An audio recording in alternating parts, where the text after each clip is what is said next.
12 महीने। एक दफा का जिक्र है कि एक औरत अपनी 2 बेटियों के साथ रहती थी जिनका नाम हानिया और महविश था। हानिया उसकी सगी बेटी थी जबकि महविश उसकी सौतेली बेटी थी। वो औरत अपनी सगी बेटी हानिया से बहुत प्यार करती थी, लेकिन महविश को सख्त नापसंद करती थी क्योंकि महविश हानिया से ज्यादा खूबसूरत थी। सौतेली माँ महविश से घर का सारा काम काज करवाती थी।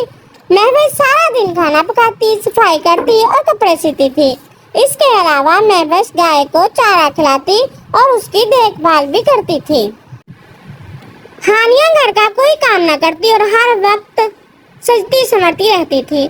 सौतेली माँ और हानिया महविश की खूबसूरती से हसद करने लगी थी, यहाँ तक कि वो महविश से छुटकारा हासिल करने की तरकीब सोचने लगी थी। वो महविश से बहुत बुरा सलूक करने लगी। महविश को खाने को कुछ न देती और उसे भूखा ही रहना पड़ता। वो उसे बुरा भला कहती और मारती थी, लेकिन महविश कोई शिकायत नहीं करती थी और चुपचाप जुल्म सहती रहती थी। इसके बावजूद वो रोज बरोज मजीद खूबसूरत होती जा रही थी। एक दिन हानिया ने महविश से कहा, मेरे लिए अभी जामुनी फूल लेकर आओ। महविश ने डरते डरते कहा, लेकिन बाहर बर्फबारी हो रही है, हर तरफ बर्फ ही बर्फ है, इस मौसम में जामुनी फूल नहीं मिल सकते। हानिया ने महविश को सख्ती से जामुनी फूल लाने का कहा, मगर महविश ने एक बार फिर हानिया से इल्तिजा की कि वो जामुनी फूल नहीं ला सकती। लेकिन सौतेली माँ और हानिया को महविश पर तरस न आया और उन्होंने महविश को धक्के देकर घर से बाहर निकाल दिया। महविश रोने लगी और बर्फ से ढकी जमीन पर जामुनी फूल ढूंढने लगी, जहाँ तक कि वो जंगल में पहुँच गई। महविश फूलों की तलाश में जंगल में भटकती रही। आखिरकार उसकी नजर 12 आदमियों पर पड़ी जो लकड़ियां जलाकर आग सेक रहे थे। वो आदमी 12 पत्थरों पर बैठे हुए थे। वो 12 आदमी साल के 12 महीने थे। बुजुर्ग आदमी जिसका नाम जनवरी था, उसके हाथ में लकड़ी की छड़ी थी। उसने महविश से पूछा, तुम यहाँ क्यों आई हो? महविश ने बताया कि उसकी सौतेली माँ और बहन ने उसे जामुनी फूल लाने के लिए भेजा है। अगर वो जामुनी फूल ना ढूंढ सकी तो उसे सख्त सजा देंगी। बुजुर्ग जनवरी ने अपनी छड़ी मार्च को थमाई। मार्च ने आग के ऊपर छड़ी घुमाई। आग तेजी से भड़क उठी और बर्फ पिघलना शुरू हो गई। दरख्तों पर कोंपले निकल आई और देखते ही देखते सूखे हुए दरख्त हरे भरे हो गए और चारों तरफ बहार का मौसम आ गया। महविश ने देखा कि झाड़ियों में जामुनी फूल उगाए हैं। उसने फौरन जामुनी फूल जमा किए और 12 महीनों का शुक्रिया अदा करके खुशी खुशी अपने घर की तरफ रवाना हो गई, जहाँ हानिया और सौतेली माँ महविश के हाथों में जामुनी फूल देखकर हैरान रह गईं। अगले दिन हानिया ने महविश को जंगल से स्ट्रॉबेरी लाने का हुक्म दिया। महविश जानती थी कि स्ट्रॉबेरी जून के महीने में उगती है, लेकिन इस बार वो खामोश रही और स्ट्रॉबेरी लेने जंगल की तरफ निकल पड़ी। वो उसी जगह पहुंची जहाँ अलाव जल रहा था। उसने अपना मसला 12 महीनों को बताया। बुजुर्ग जनवरी ने छड़ी जून के महीने को थमाई। जैसे ही जून ने छड़ी घुमाई, बर्फ फौरन पिघल गई और जमीन पर हर तरफ सब्जा उगाया और गर्मी का मौसम आ गया। महविश की नजर ताज़ा और रसीली स्ट्रॉबेरी के पौधों पर पड़ी। उसने अपनी कमीज की जेब में स्ट्रॉबेरी भरी और वापस चल पड़ी। जब वो घर पहुंची तो सौतेली माँ और हानिया महविश को देखकर हैरान हो गईं। उन्होंने पेट भरकर स्ट्रॉबेरी खाई। अगले दिन हानिया ने महविश को सेब लाने का हुक्म दिया।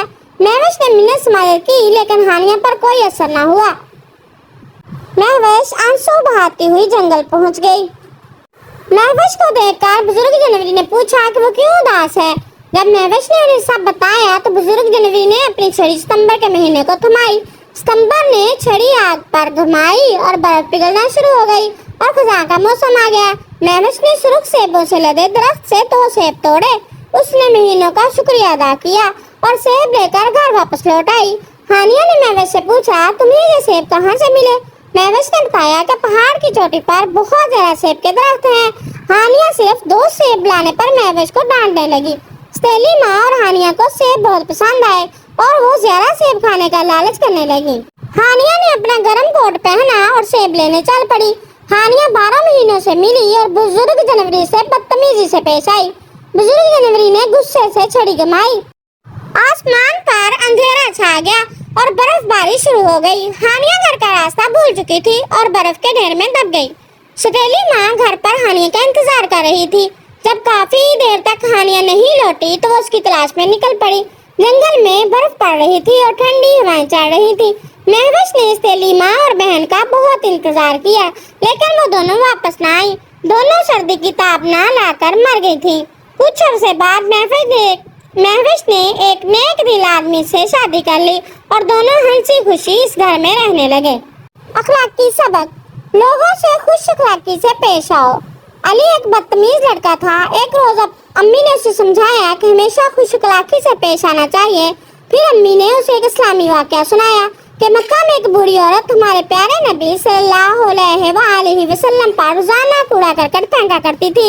ایک روز آپ صلی اللہ علیہ وسلم گلی سے گزرے تو کسی نے کوڑا نہ پھینکا۔ آپ صلی اللہ علیہ وسلم نے سوچا کہ آج ضرور کوئی بات ہے۔ ادھر بڑھیا تیز بخار میں مبتلا تھی۔ وہ گھر میں اکیلی رہتی تھی اور کوئی اس کی تیمارداری کرنے والا موجود نہیں تھا۔ نبی اکرم صلی اللہ علیہ وآلہ وسلم نے اس کے دروازے پر دستک دی اور اجازت ملنے پر اندر داخل ہوئے تو بڑھیا آپ صلی اللہ علیہ وسلم کو دیکھ کر بہت پریشان اور شرمندہ ہوئی، لیکن آپ صلی اللہ علیہ وسلم نہایت خوش اخلاقی سے پیش آئے اور اس کے گھر کا سارا کام کاج بھی کر دیا۔ بڑھیا آپ صلی اللہ علیہ وسلم کے عمدہ اخلاق سے بہت متاثر ہوئی اور اس نے اسلام قبول کر لیا۔ Please subscribe my channel, like and comment my videos. Thank you very much.